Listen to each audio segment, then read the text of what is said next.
Welcome to Sales Logic. If you go to Costco, they're selling Christmas trees. So what does that mean? The year 2020 is coming to a fast close. Thank goodness. Meredith, how you doing? I'm good. Thank you. I guess it is the unofficial end of summer, correct? Hold it. Starbucks has pumpkin spice lattes now available too. So clearly, yeah, you know. Well, what is the what's the temperature there in Nebraska today? Well, it is right now. It is a balmy 51, and Sunday, I believe it was like 98 or something like that. So yeah, it's cooled off, but we're not getting the snow that they're getting in Colorado, and you can stay right there. So you are probably what 85 degrees and low humidity, and yeah, it's a beautiful day here in Asheville, North Carolina. We're in the 80s today, but we're going to be in the mid 70s the rest of the week. Oh, I'm so heartbroken. So anyway, Did you have a good Labor Day weekend? Had a great Labor Day weekend. I worked all weekend. So because it's Labor Day, right? I mean, Labor Day, you are supposed to work. So no, I labored all weekend. My wife was out of town, and I got a lot of work done. So yeah. What about you? I know golf, tennis, cycling, all that sort of stuff, right? Yeah, you got to take advantage of these long days because they are going to come to an end before we know it. So trying to do as much outside as I possibly could, but got a little more progress made on my book, and I actually had a couple of meetings yesterday on Labor Day. So that's good. Because yeah, you were kind of holed up for a week down at the beach working on your book. So that's coming along well. Yeah, everything is it's coming along even better than expected. It's going to take a little longer to get out because we've gone into just a little bit more research, but I think that things are good and going forward. But how many reviews are you up to now? I think we hit 121 reviews on the book, A Mind for Sale. So hey, a lot of people have got a mind for sale. So yeah. Oh yeah, no, I'm pleased. In fact, we're going to do the 6-month anniversary launch here in a few weeks. So, but hey, I want to know more about your book. When is the projected launch date? When do you intend to release it? We were going to go for December, but I think I'm going to release it at the first of next year. But we'll be doing a lot through the fall. A couple of meetings I had yesterday were with public relations and marketing people. We're going to be doing a lot this fall to just release a lot about the book and some of the teasers and get some of the information out there. Okay, so you're going to tease us with parts of it before you release the whole thing. Is this a conspiracy theory? No. It's actually information that you're going to want in your business. And I just can't wait till the first of the year to get it out. So we got to release. Okay, I see. So this is now a tease. You're saying this is information that you want to have in your business. Yeah. Okay. Yes. Yeah. Well, I got to make you want to listen to it, right? Oh, we're going to do the audio book too? I'd like to. Well, you said you're going to listen to the book, so that means you have to do the audio book. You can't sit there and tell the audience that you're going to do. You can listen to the book and then not do an audio book. Come on, Meredith. Let me just get the book finished first before I get that far ahead.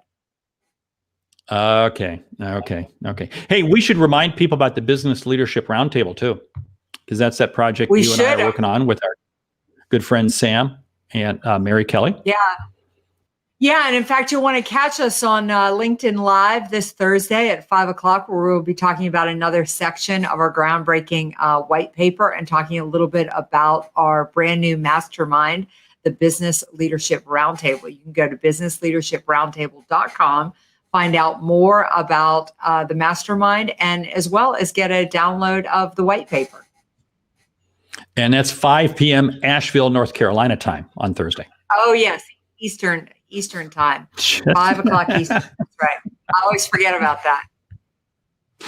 Yes. Okay. Anyway, it's caught us more than a few times off guard when Mayor says 5 o'clock, and I just assume 5 o'clock Central Time, and no, that's 5 o'clock Meredith time. So anyway, Yeah, okay. that's a bit of an East Coast snobbery thing, I guess, right? We assume everybody's on our time. Hey, just remember, I moved to the Midwest from the East Coast, okay? So I can cop a little Jersey attitude if I want to. So, That's right. but I will let it go at that. So anyway, so hey, what do we got? What do we have on the show today?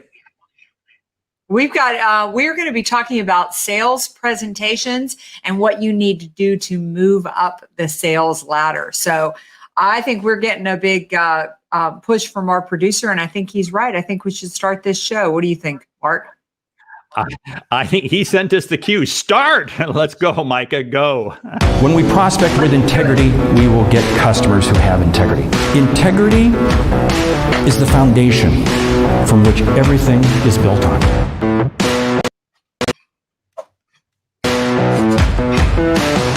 You better understand value. But at the end of the day, sales is a relationship business. It is a people business. It is an emotional business. Who has made a prospecting call today?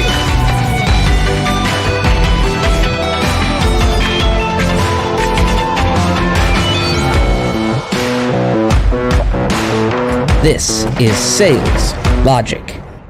Most people refer to VanillaSoft as the solution. It's the solution to ensure sales reps make the right number of attempts for every lead across all channels, including email, social, and the phone. It's the solution to serve the rep the next best lead every single time. You need to get your solution at vanillasoft.com. All right. Welcome to Sales Logic, the show where we dive into the strategies, share the tips, everything that you need to know to well sell logically. I'm Meredith Elliott Powell, and I am here with my co-host, Mark Hunter. Hey, good afternoon, Meredith. It's great to be with you. And don't you always love Daryl Prail's voice with VanillaSoft? I mean, there is energy in that voice. So thank you, VanillaSoft, for being our sponsors. Very much appreciate it. Yeah, I'm not sure what we love having them on board. Really incredible company, and Daryl's really an incredible guy. We got a lot of good stuff planned today, man. We got a great question that came in from South Africa. I love that. We got a great topic. We got a lightning round. And of course, we've added that fourth piece where we talk about a book. So we need to kind of dig into the show. Mayor, why don't you walk us through what are the things specifically we're going to be talking about? Yeah, so always remember that we start this show by talking through one of your questions. So if you have a question for us, just reach out to our website, saleslogicpodcast.com. Again, saleslogicpodcast.com, or just put it up on social media and use the hashtag SalesLogic. This is the way the show works. We're going to roll through our question, cover a topic, and the lightning round. And Mark, what we're diving into today is our topic is sales presentations in a virtual world. How do you differentiate yourself, establish your credibility, and land the deal? The lightning round is going to be the top do's and don'ts of great sales presentations. But let's go ahead and kick off with this week's question. It comes to us from, as you said, Cape Town, South Africa. I am currently a sales professional for a large manufacturing firm in Cape Town, South Africa. I love my job and consistently exceed my goals. I want to become a sales leader. What tips do you have for me? And this is from Sierra, and it actually came to us on LinkedIn. So, Mark, why don't you go ahead and kick us off? Well, first of all, you got to start thinking and acting like a sales leader. And regardless whether or not you're in that position or just whatever, you lead. This means you act and behave as if you were a sales leader. Here's the piece that you stop and have to ask yourself this question. Who is following me now? Who am I leading now? And what am I doing? And the two main components that I look in a leader are A, am I able to train my people? In other words, can I train my customers? Am I able to educate my customers? And two, do I leave them in a more positive state after I get done with them? So those are two things that you really have to be doing as a salesperson to even be in the running to be considered somebody who could be a sales leader of a sales team. What about you? I think the first thing that you need to do is really spend some time with a sales leader and think about if this is something you really want to do. I think that Mark and I both have experienced more than a few sales professionals who have been great at sales, who moved into a sales leadership position, and it wasn't exactly what they needed to do. What made you great as a sales professional, really being out with customers and landing the deal? You got to give some of that up when you become a sales leader, because your priorities really shift to starting to investing in others and motivating, coaching, and developing them to be able to want to do it. So I'd really suggest a really good next step for you would be to ask to spend some time with some of the sales leaders around you, both to learn what they do so you can see exactly what the job is, but at that point determine if that is really what you want to be doing. One of the big mindsets that I find new sales leaders have a problem with is understanding who is it that they lead. They still think they lead the customer. No, your account manager, your account exec, whoever it is, they're the ones who lead the customer. Your role is to lead them. And that means you can't be the one who swoops in the ninth inning with 2 outs and you come in to close the deal. You can't be the one who comes in and saves the day from the salesperson or no. Your job as a sales leader is to help uncover incremental opportunities before they're known to other people. That's one of the key attributes that I find too many sales leaders don't seize upon. It's one thing that I stress when I'm working with new developing sales leaders is to get them to put a challenge before them, to say that your role is to help develop and find and identify incremental sales opportunities that are not known to the rest of the organization. Then you're really doing your job. Now you're bringing new food to the table. Yeah. I would add that I think that you need to start developing and investing in people now. Don't wait until you get the leadership position. Prove you can do the job before you take over the job. Again, being good at sales is about being an individual producer. Being a sales leader is, can you develop the people around you to be as good, if not better, than you are at sales? And kind of encircling back to what Mark said at the beginning is that you want to start doing the job before you get the job. And one of the ways to prove that you can do that is you want to develop a few people around you to get even better at sales. So good luck, Sierra. I know you will make an amazing sales leader, and this profession always needs really good sales leaders, because goodness knows that it's the better the sales leader, the better the team will be. But Mark, how about we go ahead and jump into the topic for today? It's a great topic. Sales presentations in a virtual world. How do you differentiate yourself, establish credibility, and land the deal? It's virtual, so I'm just going to send myself in as an avatar. Why don't you jump in first, Mayor? Yeah, I love this topic because I've been working so much in this area lately, really trying to help organizations move into this virtual world of making sales presentations. And I think the first place that you need to start is by understanding that you need to work even harder, in my opinion, to build relationship, build connection on the front end.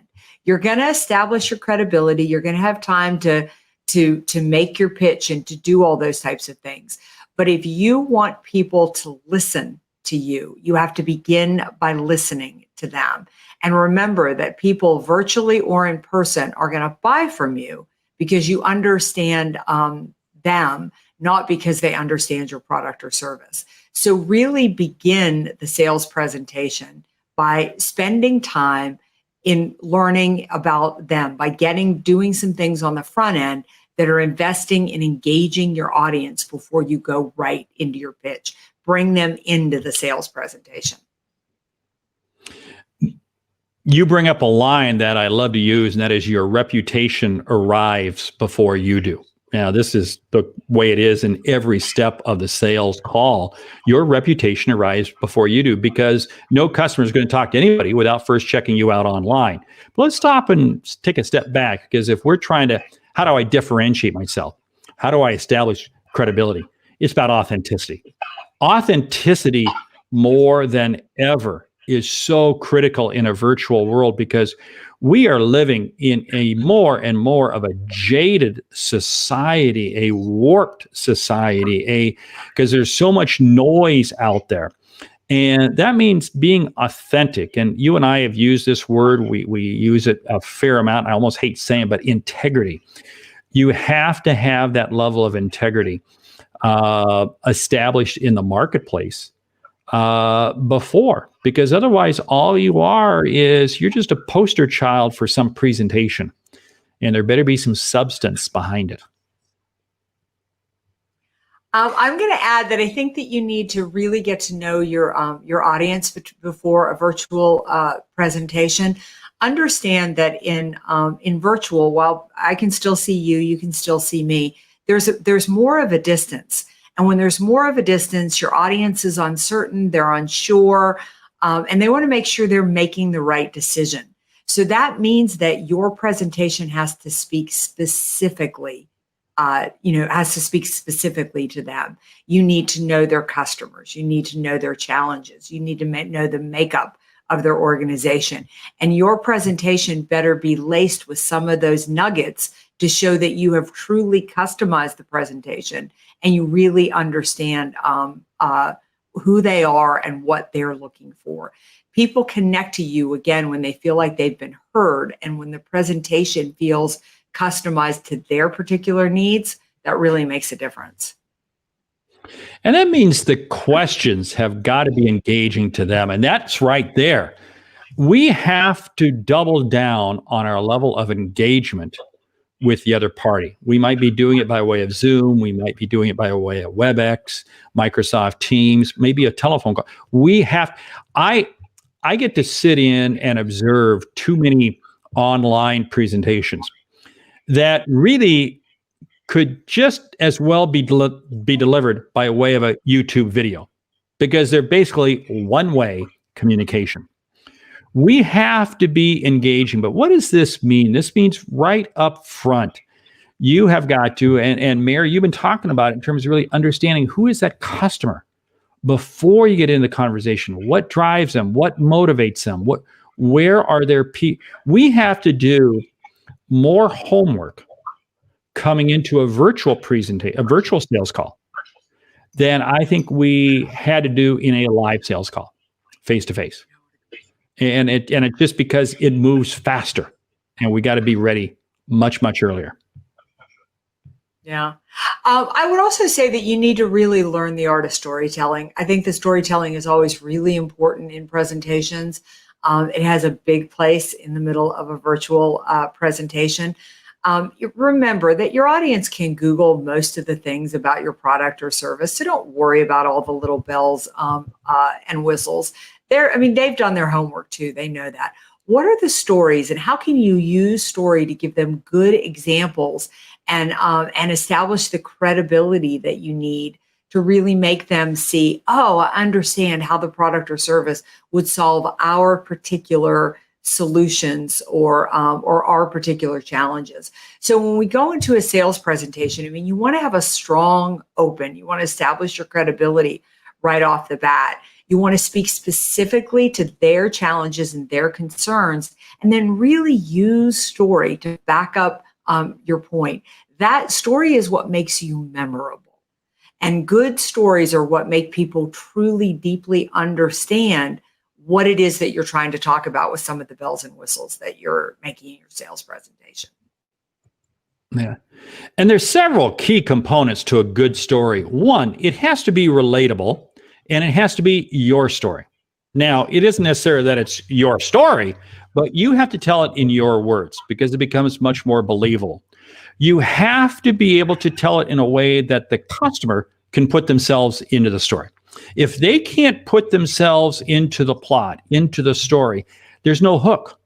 All you're doing is they're just watching a Netflix show.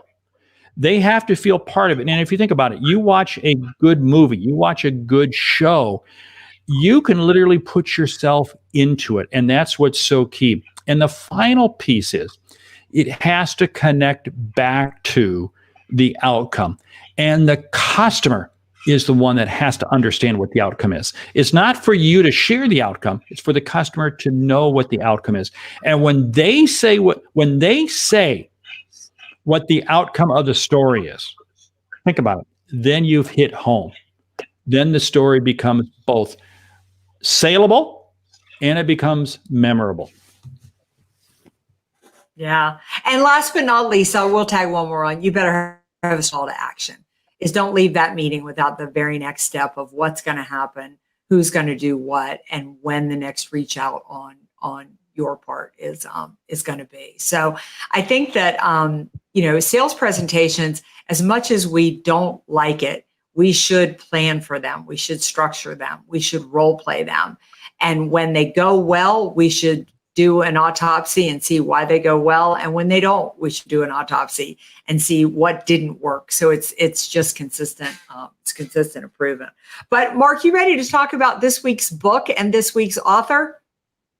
Yes. Let's talk about our good friend, Bill Cates, who every time you golf with him, you beat him handily, correct? I'm sure Bill will really appreciate you sharing that. Well, hey, look, you and I have never golfed, but I already know that you would probably beat me pretty much hands down, knowing how much you play golf. So anyway, I'm going to leave it at that. But I'll tell you what, Bill's written several great books, and his most recent book, Relevance, is absolutely, I think it's his best book because it really talks about all of his pieces about referrals, because he's known as the referral coach. But he really makes it really relevant. What were some pieces that stuck out to you in the book? Well, here's a copy of the book, and you can find it on Amazon. Again, the author is Bill Cates. I loved this book. I actually read it twice. I was lucky enough that Bill gave me a copy of it. But what I really loved about it is that so much that Bill has written about has been about almost after you close the sale, getting the referral. But in Radical Relevance, he really dives into what you need to do to craft your message so that the customer feels like they can't live without you. And the book is really full of, it's very easy to read. It's in really short paragraphs, but he always gives you an action and something to do. So the book is really practical, and he tied it back a lot to his online course, which you get access to if you read the book. So it's kind of a no-brainer not to take a shot at it. I'm thinking you got a free copy of the book because you beat him in golf. I did not get a free copy of the book from Bill. I had to buy it, and I still did videos with him for the book on YouTube. So clearly, I guess there's something I need to up my golf game. That's all I'm saying. But the book, Radical Relevance by Bill Cates. Dan Thurman's going to have to buy my book on Friday because I'm playing golf with him, and he's going to kick my hiney all over the place. I have no doubts about that. But yeah, Radical Relevance is a great read. And I think Bill printed it before, he published it before COVID, but it is probably even more relevant post-COVID, because being relevant is really the key right now. It's truly what matters and what's going to differentiate you in the marketplace.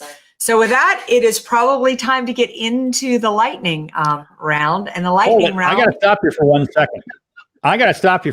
Because if you're playing golf with Dan Thurman on Friday, are you both going to be on unicycles? Because he just does things in a most unusual manner. So I'm thinking that he's going to show up at the golf course on a unicycle and expect you to play golf on a unicycle. Is that? Yeah. I don't have that kind of core strength. Okay, you will work All on right, it. Okay, time for go ahead. the Set up lightning. Go ahead. time for the lightning round. The lightning round, the do's and don'ts of great virtual sales presentations. So, Mark, kick us off. Hey, first one out of the chute is make sure you're engaging the customer right from the start. I like to say don't talk for more than 20 seconds without engaging the customer. I am going to say, don't rely on your PowerPoint or visual aids. They are there to support you, but they are not the presentation. I'm going to say if the customer demands a copy of your presentation ahead of time, fine, you send it to them 30 seconds before you meet. I would say don't talk the entire time. Make sure that at least every 8 to 10 minutes you have some way to engage the audience that is listening to you, so that it's a bounce back and forth.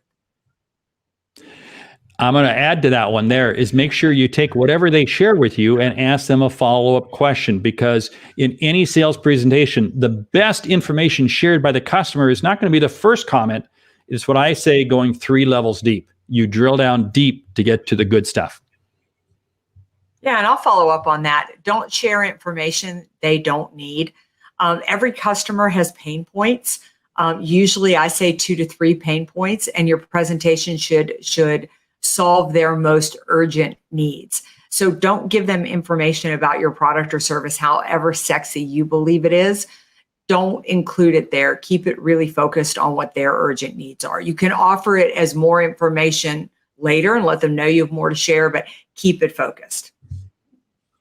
You stole that one from me, because I was going to say if your sales presentation is a demo, that means you do not demo every aspect of it. You keep it as short and as tight, and only be sharing what the customer absolutely needs to see. Yeah, absolutely. I would say that don't make the mistake of not looking like your audience. If you are speaking in front of a younger group, make sure that somebody in your sales presentation is reflective of their age. If you're speaking to a very diverse group, make sure that you have a group presenting to them that looks like them. People want to know that you understand them, and one of the ways that we do that is to present a diverse look, if that's what they're looking for. At the flip of that, if it were not a diverse group, I would probably go with that presentation look as well. I'm going to add that. Make sure that you engage them all the way through. And here's one of the ways that you do this is by working into your presentation elements or parts that they've shared with you in previous conversations. What does that demonstrate? It demonstrates that you know what's going on with them. Why don't you share one more, and then I'll go ahead and shut it down. Yeah, I would say that, make sure that you do role play, that you do plan, and that you do structure it. You go in there well rehearsed, knowing what you're doing, so well rehearsed that you can be really natural about it. Never wing a sales presentation.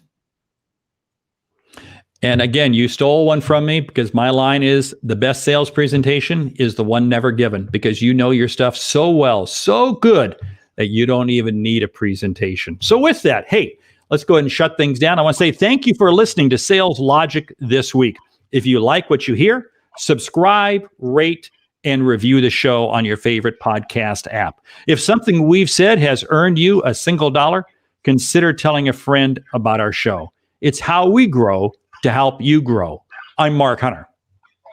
And I'm Meredith Elliott Powell. Remember, when you sell with confidence and integrity, uncertainty suddenly becomes your competitive advantage. And the sale becomes logical. We'll see you next week. Next week.